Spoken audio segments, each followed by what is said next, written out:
Oke sobat, hal yang jarang sekali diketahui oleh petani-petani kita ialah ketika daun kelapa sawit kita sudah terinfeksi jamur seperti ini.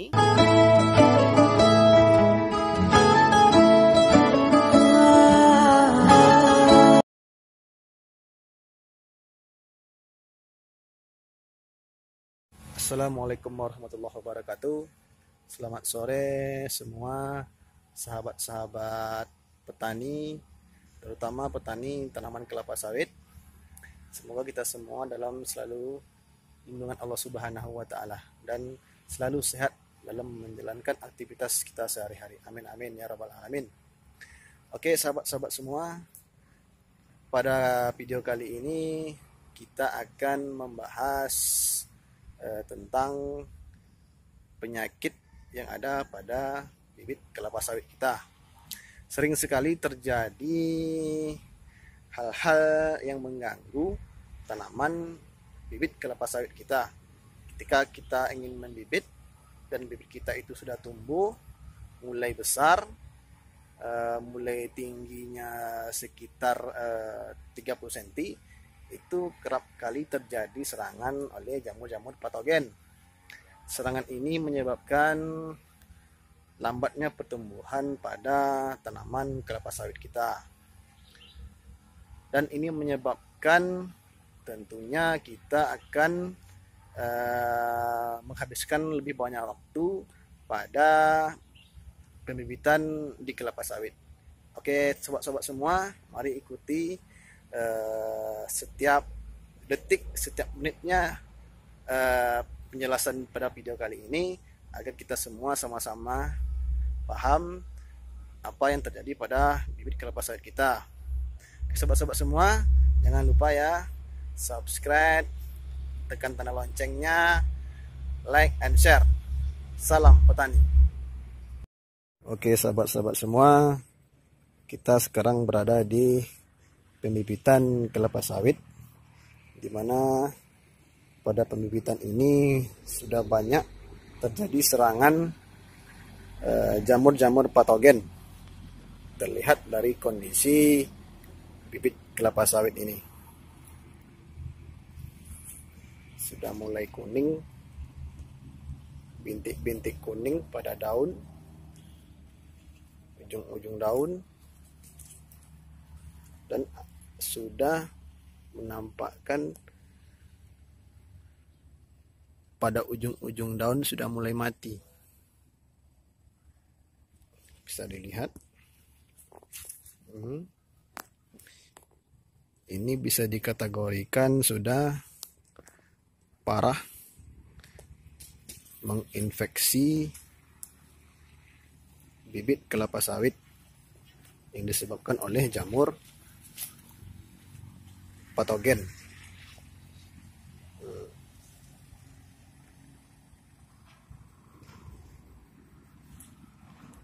Kalau ini kita biarkan terus-menerus, sobat-sobat semua, ini bisa menyebabkan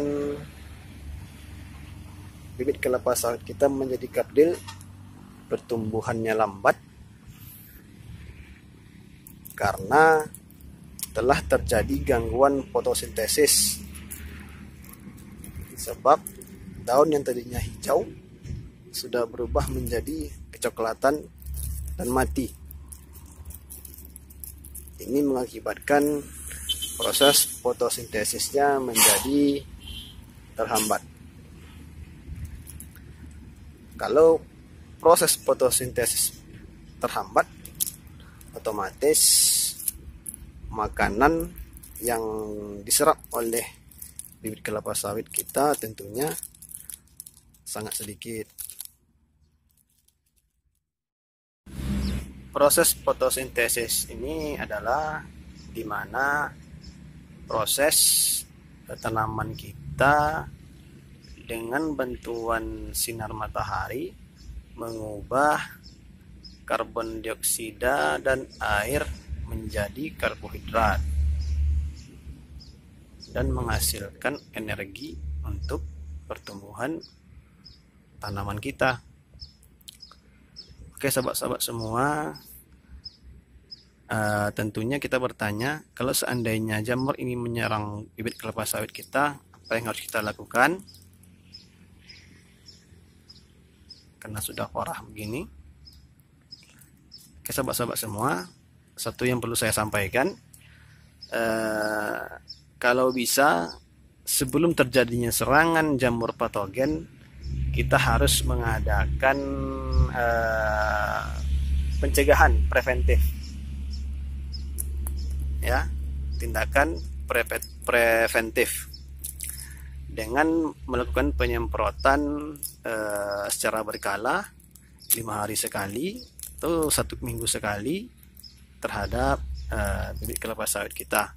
Kita semprot dia 1 minggu sekali atau 5 hari sekali dengan fungisida, ya. Kita semprot bibit kelapa sawit kita ini dengan fungisida berbahan aktif mancozeb atau bisa yang lainnya. Tapi saran saya mancozeb gitu. Fungisida yang berbahan aktif mancozeb dengan dosis 1 liter air 3 gram fungisida tersebut.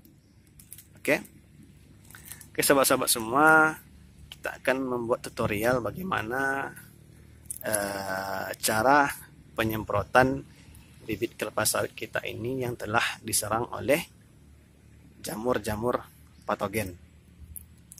Oke sahabat-sahabat semua, mari ikuti setiap siaran kami ini, channel kami ini. Semoga bermanfaat. Jangan lupa ya, subscribe, tekan tanda loncengnya, like and share.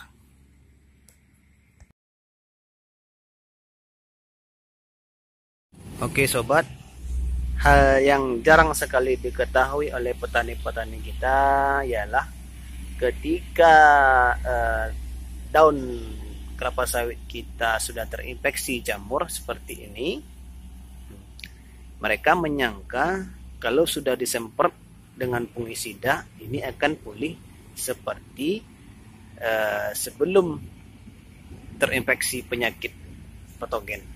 Nah, ini adalah pendapat yang keliru sahabat-sahabatku, ya. Ketika daun kelapa sawit kita sudah terinfeksi oleh patogen seperti ini, nah, dia tidak akan bisa kembali pulih seperti daun yang mulus, ya. Tetapi fungsi dari penyemprotan fungisida tadi itu bertujuan untuk mengendalikan penyebarannya kepada daun yang lain atau kepada bibit yang lainnya yang ada di samping-sampingnya, ya. Yang harus kita amati ialah apa yang harus kita amati? Yang harus kita amati ialah ini. Nah, pucuknya ini, pucuk yang baru tumbuh. Pucuk yang baru tumbuh ini harus kita jauhkan, harus kita amankan, harus kita bebaskan dari jamur-jamur patogen, yaitu dengan cara melakukan penyemprotan fungisida secara berkala, ya, 5 hari atau 7 hari dalam 1 kali. Oke sobat, satu hal yang penting kita lakukan sebelum melakukan penyemprotan, tadi kita hampir lupa untuk menyampaikannya. Sebelum kita melakukan penyemprotan, ini hal yang sangat penting sekali, ya.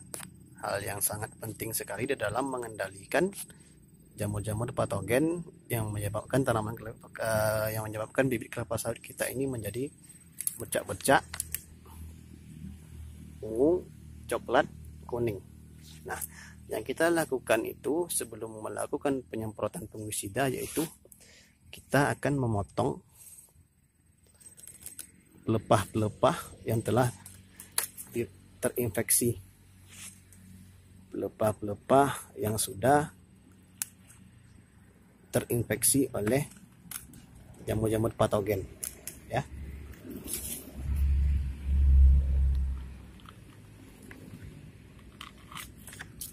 kita buang semuanya.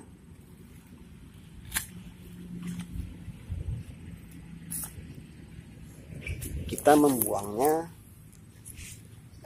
berdasarkan pengamatan daun-daun pelepah-pelepah yang telah terinfeksi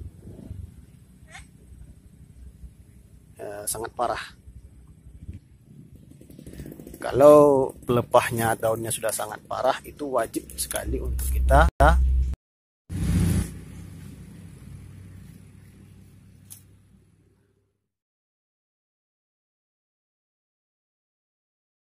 Oke sahabat-sahabat semua, yang alat-alat dan bahan yang kita perlukan, yang pertama yaitu cap sprayer, air, sendok, dan fungisida. Saya di sini memakai fungisida bermerek D10 yang berbahan aktif mancozeb 80%. Ya, ini adalah fungisida ya protektif, yang langsung langsung ke sasaran, langsung mengobati, menyerang pada jamur tadi. Oke sahabat-sahabat semua, dosis yang kita pakai yaitu, karena ini sudah parah, sekitar 5 gram per liter air. Ya, ini airnya sekitar ada 2 liter ini.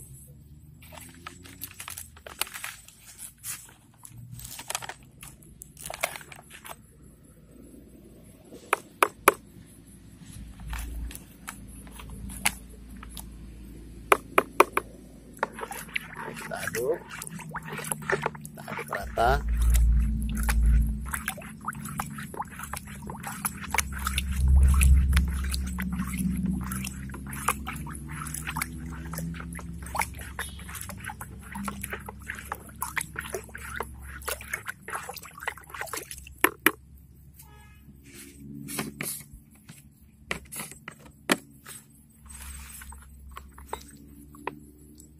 Kita masukkan.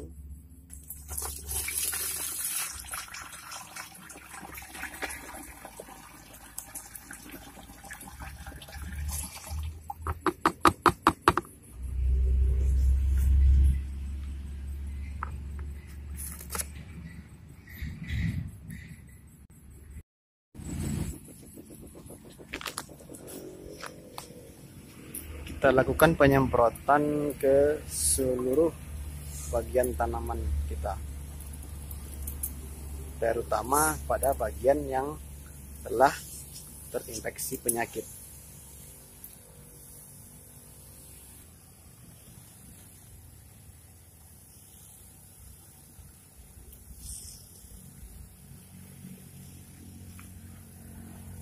Kita lakukan penyemprotan sampai basah kuyup, ya sobat.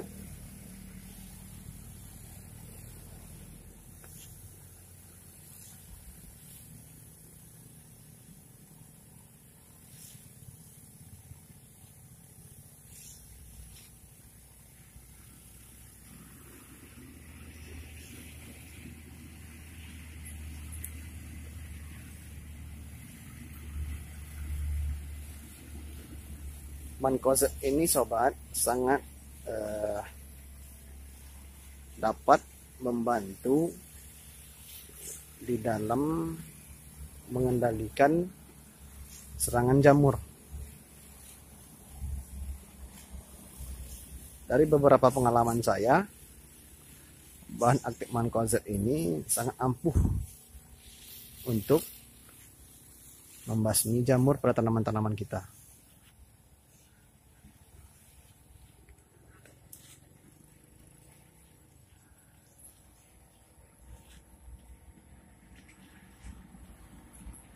Oke sobat, itu dulu tutorial di dalam penyemprotan fungisida terhadap bibit sawit dari saya. Semoga video kali ini bermanfaat. Kalau rasanya bermanfaat, silakan subscribe, like, and share kepada teman-teman, sahabat, keluarga, sanak famili. Semoga mereka mengetahui bagaimana langkah-langkah yang mereka ambil apabila bibit kelapa sawit mereka diserang oleh penyakit-penyakit. Oke sobat-sobat semua, semoga kita semua dalam lindungan Allah Subhanahu wa taala dan sehat selalu dalam menjalankan aktivitas kita sehari-hari. Oke sobat-sobat semua, salam petani. Wassalamualaikum warahmatullahi wabarakatuh.